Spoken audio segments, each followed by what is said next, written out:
Hello everybody, welcome to Nagesh Karajagi orchid school. शिक्षण आपल्या दारी, इसमें आपका स्वागत है। मैं आपकी हिंदी टीचर नावी शेख। कक्षा 3 में आपका स्वागत है। लास्ट पीरियड में हमने देखा था तितली की खुशी।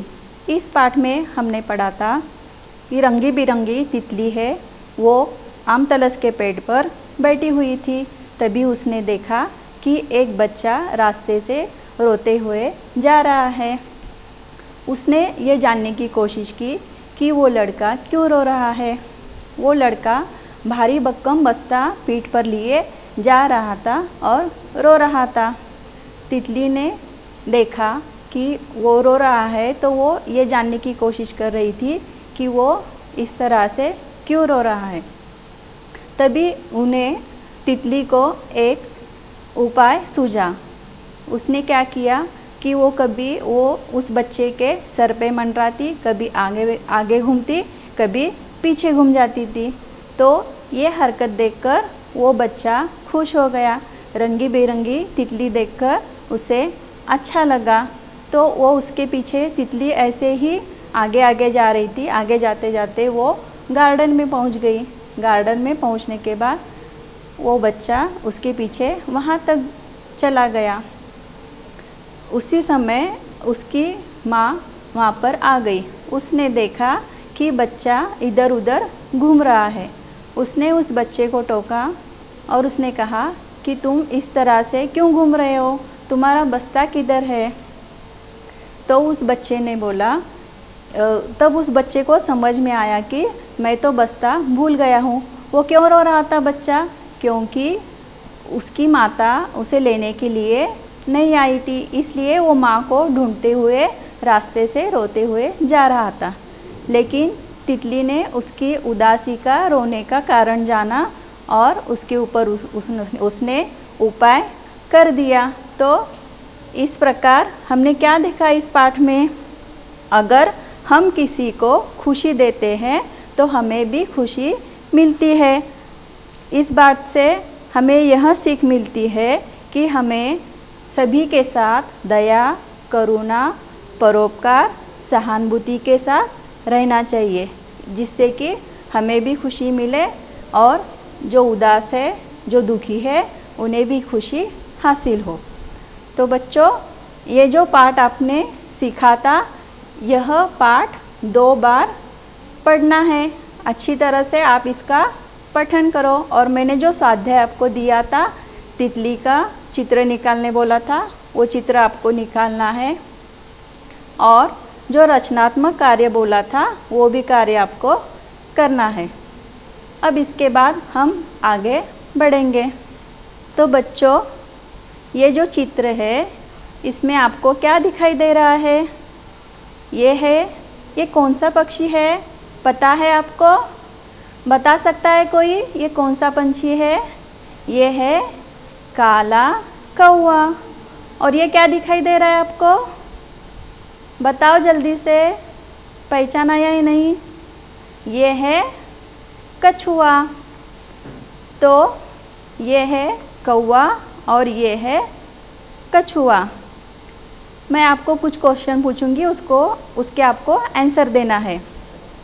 वह कौन से प्राणी है जल और ज़मीन दोनों जगह पर रह सकता है? बता सकता है वह कौन सा प्राणी है जो पानी में भी रह सकता है और ज़मीन में भी रह सकता है? कौन सा प्राणी है वो? बताओ जल्दी से। वो प्राणी है कछुआ, मगर, बिच्छू, मेंढक और खेकड़ा। पता है ना आपको? ये जो प्राणी हैं वो जल में भी रहते हैं और ज़मीन पर भी रहते हैं। ज़मीन पर उसे थल भी कहते हैं। थल यानी ज़मीन। और उन्हें क्या कहते हैं? जो लोग जल में और थल में रहते हैं, उन्हें हम क्या कहेंगे? उभयचर प्राणी। उसके बाद, यदि कोई मित्र आपकी मदद करता है तो आपको कैसा लगता है? बताओ बच्चों, जब कोई आपको मदद करता है तो आपको कैसा लगता है? अच्छा लगता है ना? हाँ। जब कोई हम कुछ परेशानी में रहते हैं, अगर कोई हमें मदद करता है तो हमें अच्छा ही लगता है। इसके बाद का क्वेश्चन है, कुछ पक्षियों के नाम बताइए। बताओ, ये कौवे के अलावा आपको पक्षियों के नाम पता है क्या? बताओ जल्दी से। हाँ बोलो। हाँ ठीक है, पक्षियों के नाम है कबूतर, तोता, कौवा, चिड़िया, मोर, कोयल, भारद्वाज पक्षी, मुर्गा, मोर। ये सब आपको दिखाई देते होंगे आपके आसपास। इसमें से कबूतर दिखाई देता है, तोता दिखाई देता है, कौवा तो दिखाई देता है। अगर हमारे घर के आसपास पेड़ होते हैं तो हमें कौवा, चिड़िया, तोता, कबूतर ये प्राणी दिखते ही है। मोर अगर देखना है तो मोर हमें जंगल में दिखता है, ये अपने घर के आसपास नहीं होता। और ये भारद्वाज पक्षी, ये भारद्वाज पक्षी जो है वो कौवे के जैसे ही दिखता है, थोड़ी बहुत इसकी आंखें लाल होती है और ये ज़्यादातर ग्रामीण भाग में दिखाई देता है।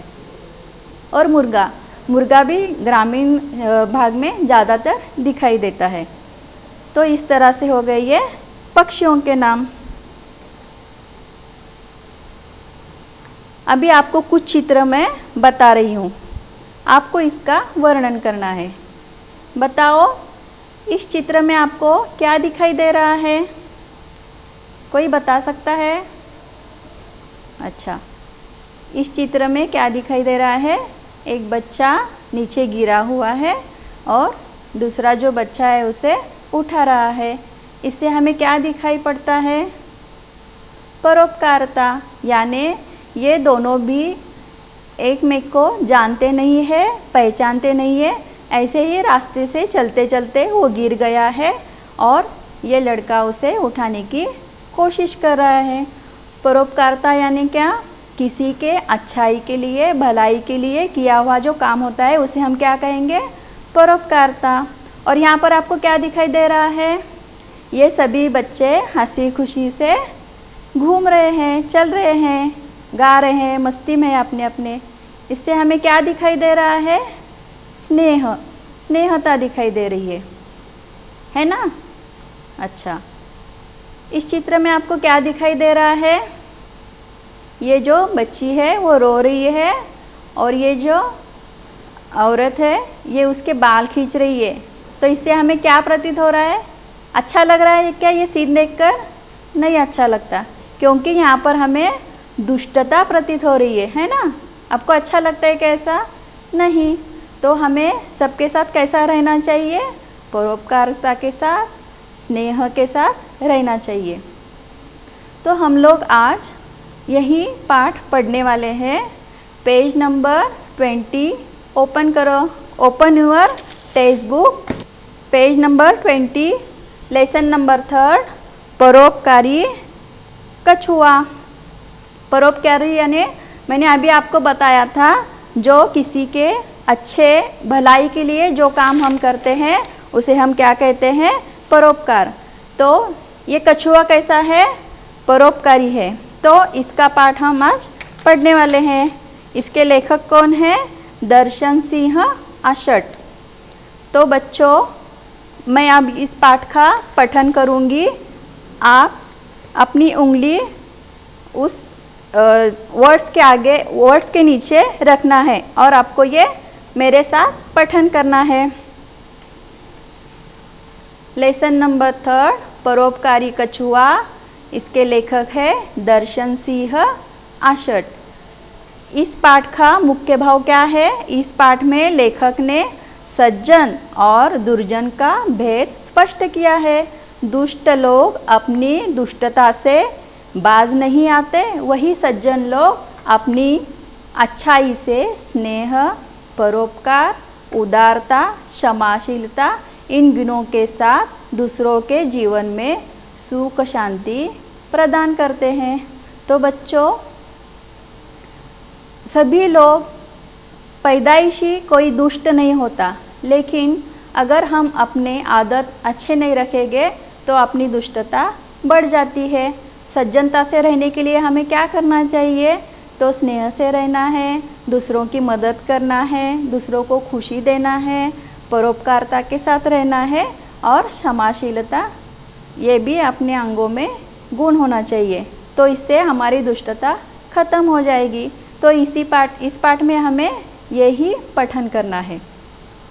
इस पाठ का सारांश है, एक कछुआ था जो तालाब में रहता था और उस तालाब के बिल्कुल किनारे एक जामुन का झाड़ था। उस जामुन के झाड़ पर एक कौवा और कौवी रहती थी। वह कछुआ कभी कभी तालाब के बाहर निकलता था टहलने के लिए।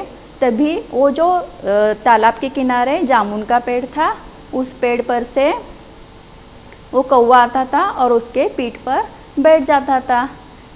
ऐसे हमेशा वो उसको परेशान करता था, कछुए को। जब वो कछुआ इस तरह से पीठ पर बैठने के लिए मना करता था तो वो उसे कुछ भी अनकही बातें कर देता था। इससे कछुआ बहुत ज़्यादा परेशान हो जाता था। तो उसकी उस कटुता भरी बातों से परेशान होकर कछुए ने तालाब के बाहर आना ही छोड़ दिया। एक दिन क्या हो गया, उस तालाब के किनारे जो जामुन का पेड़ था, जहाँ पर कौवा और कौवी रहती थी, तो उस पर कुछ बच्चे जामुन खाने के लिए आ गए और उन्होंने क्या किया, जामुन निकालना शुरू किया। तभी उस कौवा और कौवी के जो घरटा था, उसमें घोंसला था, उस घोंसले में वो कौवे की जो पत्नी थी, उस कौवी ने वहाँ पर अंडे दिए हुए थे। तो वो लड़का जब जामुन निकाल रहा था, तभी उसके हिलाने से एक अंडा उसमें से गिरकर तालाब में गिर गया, जिससे वो कौवा और कौवी दोनों भी परेशान हो गए। वो ज़ोर ज़ोर से आवाज़ करने लगे। यह आवाज़ सुनकर क्या हो गया, कछुआ आकर देखा और उसने क्या किया, वो अंडा अपने मुंह में पकड़ लिया और उसने फिर तालाब से बाहर आकर उस कौवा और कौवी को अंडा वापस कर दिया। तो यही पाठ का सारांश है। तो ये सब देखने के बाद कौवा और कौवी बहुत ज़्यादा लज्जित हो गए। धन्यवाद कहने के लिए उनके पास कोई शब्द नहीं था। क्यों नहीं था? क्योंकि कौवा जो है वो कछुए के साथ कैसा बर्ताव करता था, अच्छा नहीं करता था, दुष्टता के साथ रहता था। तो ये दुष्टता के साथ रहने की वजह से उसका जो फल उन्हें मिला वो आप देख रहे हैं। यानी हम सभी के साथ सज्जनता के साथ रहना चाहिए। अगर हम दुष्टता से रहते हैं तो हमें उसका फल उसी तरह से मिल जाता है। ये पाठ से हमें सीखना है। तो चलो बच्चों, हम लोग पाठ का पठन करेंगे और उसका स्पष्टीकरण भी देखेंगे। तो बच्चों, आपकी उंगली यहाँ पर रख दो। एक तालाब में एक कछुआ रहता था। तालाब के बिल्कुल किनारे पर जामुन का एक पेड़ था। समय आने पर उस पर जामुन के गुच्छे लगते थे। गुच्छे यानी क्या? एक में लगी या बंधी हुई अनेक वस्तुओं का समूह, इसे हम क्या बोलेंगे? गुच्छे। तो समय आने पर उस पर जामुन के गुच्छे लगते। पास के गांव से लड़के उस पेड़ से जामुन खाने के लिए आते। तो यहाँ पर क्या सीन दिखाई दे रहा है? एक तालाब में एक कछुआ रहता था। तालाब के बिल्कुल किनारे पर कौन सा पेड़ था? जामुन का पेड़ था। बच्चों, आपको जामुन खाना पसंद है? अच्छा, तो ये जामुन का भी सीज़न होता है। ये हर माह में नहीं मिलता। कुछ ऐसे माह होते हैं, उसी दिनों में ये जामुन हमको मिलता है, जैसे कि बारिश के दिनों में। समय आने पर उस पर जामुन के गुच्छे लगते, यानी जब नियत समय था उसी समय पर वहाँ पर जामुन पेड़ पर लग जाते थे। पास के गांव से लड़के उस पेड़ से जामुन खाने के लिए आ जाते थे। तो बच्चों देखो, जब आम के झाड़ को भी आम आते हैं तो बच्चे इसी तरह से वो निकालने के लिए आ जाते हैं, आम निकालते हैं, खाते हैं। उसी तरह जब भी जामुन लगते थे तभी भी बच्चे आकर उस जामुन को निकालते थे और खाते थे। कुछ ही दिन के बाद जामुन के उस पेड़ पर एक कौवा और उसकी पत्नी आकर रहने लगे। कौवा अक्सर दूसरों को परेशान करता रहता या लड़ता झगड़ता रहता, यानी कौवे की आदत अच्छी नहीं थी। वो किस तरह से रहता था? दुष्टता से रहता था, हमेशा दूसरों को परेशान करना यही उसका काम था। तो कौवा क्या करता था? दूसरों को परेशान करता रहता या लड़ता झगड़ता रहता। ये बात अच्छी है क्या बच्चों? दूसरों को परेशान करना, उसके साथ लड़ना झगड़ना, ये बात बुरी है। इस तरह से हमें नहीं रहना चाहिए। जब कछुआ तालाब से निकलकर ज़मीन पर आता तो कौवा उसकी पीठ पर सवार हो जाता। देखो किस तरह से वो परेशान कर रहा है। जब कछुआ तालाब से निकला है तो वो क्या कर रहा है? कौवा उसके पीठ पर सवार हो जाता है। सवार हो जाना यानी बैठ जाना और झूलता रहता। लेकिन कछुए को उसकी यह आदत बिल्कुल पसंद नहीं थी। कछुआ इस बात से परेशान हो जाता था क्योंकि कौवा क्या करता था? वो जब कछुआ तालाब से बाहर आता था तो उसके पीठ पर जाकर वो बैठ जाता था। ये आदत उसे पसंद नहीं थी कछुए को। कई बार तो कौवा अपनी ताकत का दिखावा करता हुआ उसे उलट पलट भी देता। दिखावा करना यानी ढोंग करना।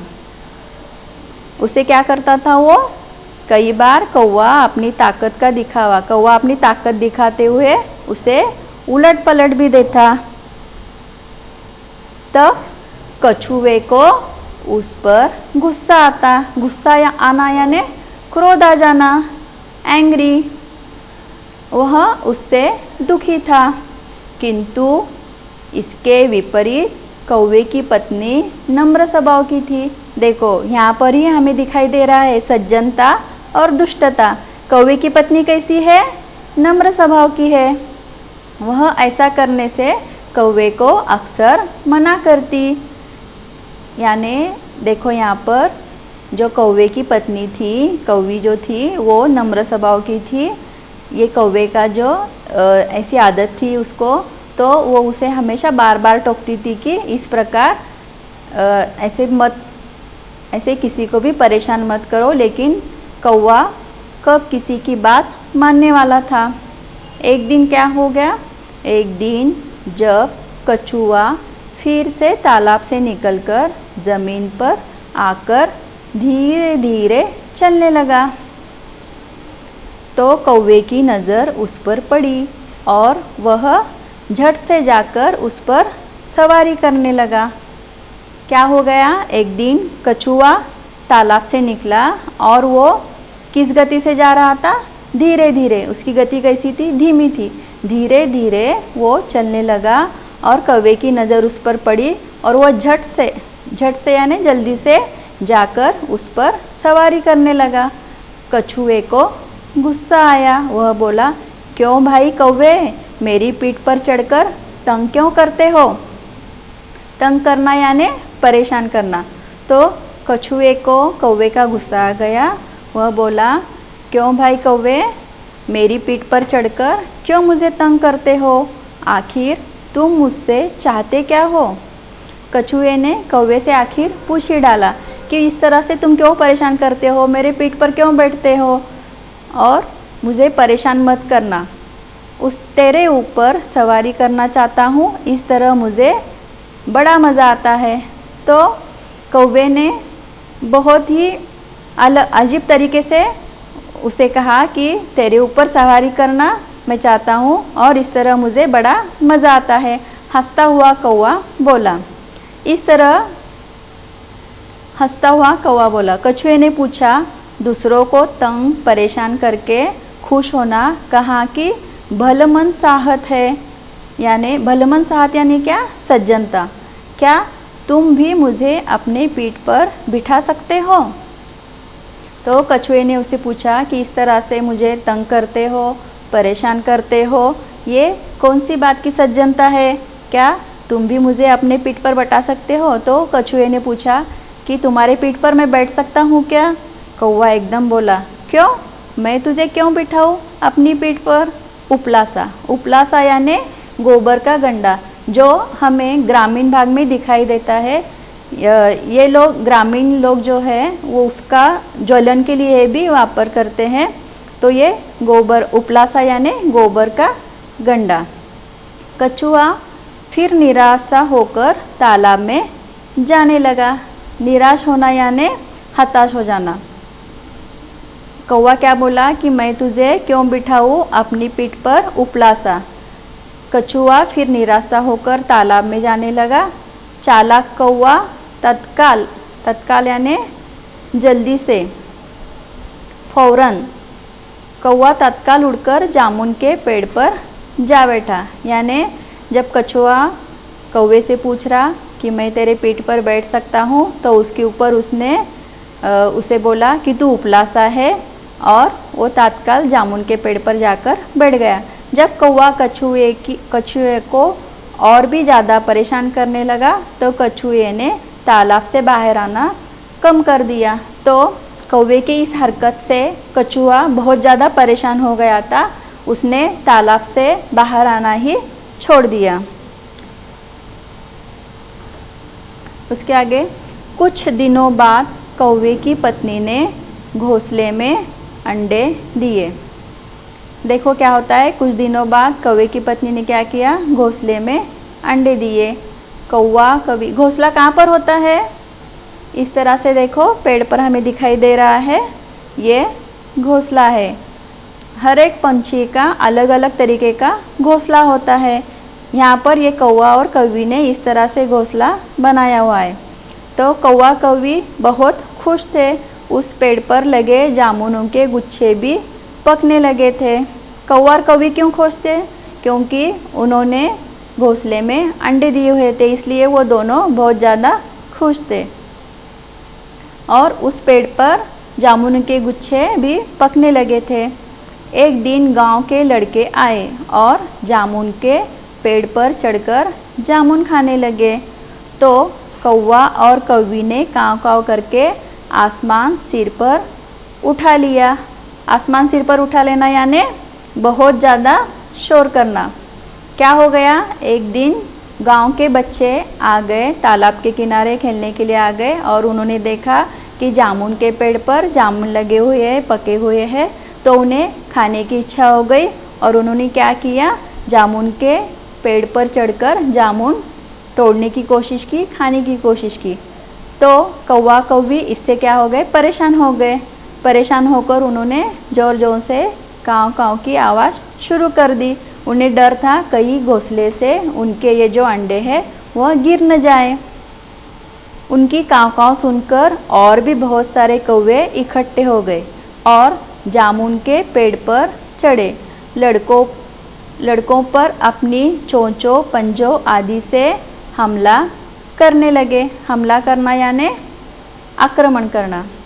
देखो ये जो इस तरह का सीन आपने कभी देखा है क्या, अपने आसपास में अगर ऐसे पेड़ पौधे हैं, बड़े पेड़ है, तो इस तरह से हम देखते हैं कि कुछ भी अगर परेशानी हो जाती है तो ये ज़ोर ज़ोर से आवाज़ ऐसे करते हैं। कौवा हो या चिड़िया हो, तो ये ऐसे आवाज़ करते हैं, और इससे सभी कौवे बाकी के जो आजू बाजू के होते हैं वो सभी जमा हो जाते हैं और इस तरह से हमला करते हैं। उसी प्रकार यहाँ पर भी हमें दिखाई दे रहा है कि ये बच्चा यहाँ पर ऐसे ये पेड़ पर चढ़ रहा है जामुन निकालने के लिए, और ये कौवा कौवी दोनों परेशान होकर ज़ोर ज़ोर से आवाज़ कर रहे हैं काँव काँव, और इसके वजह से जो बाकी के कौवे थे उन्हें हेल्प करने के लिए यहाँ पर आ गए, और उन्होंने क्या किया, चोंचों पंजों से इस बच्चे पर हमला करना शुरू कर दिया। एक लड़का जब कौवे के घोंसले के पास जाकर एक गुच्छे को तोड़ने का प्रयत्न करने लगा, तो हिलने डुलने के कारण घोंसले में से एक अंडा निकलकर सीधा तालाब में जा गिरा। प्रयत्न करना यानी कोशिश करना। तो क्या यहाँ पर क्या दिख रहा है, एक लड़का जब कौवे के घोंसले के पास जाकर गुच्छे को यानी ये जो गुच्छे लगे हुए थे इसे तोड़ने की वो कोशिश करने लगा। तो प्रयत्न किया यानी कोशिश की, तो फिर क्या हुआ, वो हिलने डुलने के कारण ये घोंसले में से अंडा था वो तालाब में जा गिरा। कौवा और उसकी पत्नी यह देखकर उस लड़के पर इतनी ज़ोर से हमले किए कि दूसरे साथियों की भांति उसे भी पेड़ से नीचे उतरकर गांव की ओर भागना पड़ा। देखो कितनी एकता है इनमें। जब उन्होंने देखा कि ये बच्चा ज़ोर ज़ोर से झाड़ की फांदी हिला रहा है, तो उन्होंने ज़ोर ज़ोर से आवाज़ की और उसके ऊपर हमला किया और वो लड़का उनके आवाज़ से डरकर भाग गया। कौवा कौवी अपना एक अंडा तालाब में गिर जाने के कारण दुखी थे। वे तालाब के किनारे बैठकर रो रहे थे। कौवा कौवी क्यों रो रहे थे? क्योंकि उनका एक अंडा तालाब के अंदर गिर गया था, इससे वो दुखी हो गए और वो रो रहे। वे तालाब के किनारे बैठकर रो रहे थे, किंतु कुछ पल बाद वही कछुआ अपने मुंह में उनका अंडा लिए बाहर आया और घास पर रखता हुआ बोला, शुक्र है कि तुम्हारा अंडा पानी में ही गिरा। देखो यहाँ पर कैसे दिख रहा है, सज्जनता दिखाई दे रही है ना हमें। ये जो कौवा था वो कछुए को बार बार परेशान करता था, उसकी पीठ पर बैठता था, उसे गोबर गंडा बोलता था, क्या क्या बोलता था।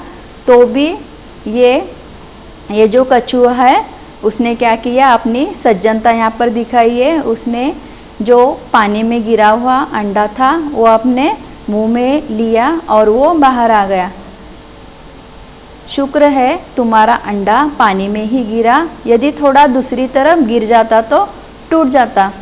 तो इसने कितना सज्जनता दिखाते हुए उसने बोला कि देखो शुक्र है कि तुम्हारा अंडा पानी में ही गिरा, यदि थोड़ा दूसरी तरफ गिर जाता तो टूट जाता। मैंने पानी में से ही गिरते हुए देख लिया था और मुंह में पकड़ लिया। कछुए ने क्या बोला, तुम्हारा जो ये अंडा पानी में गिरा था उसे मैंने लेकर मुंह में लेकर आया हूँ। शुक्र है वो इधर उधर नहीं गिरा, पानी में गिरने से ये बच गया। अब चिंता की कोई बात नहीं, यह सुरक्षित है, संभालिए। देखो यहाँ पर हमें कछुए की सज्जनता दिखाई देती है। कछुए को धन्यवाद देने के लिए उन दोनों पति पत्नी के पास शब्द नहीं थे। क्यों शब्द नहीं थे?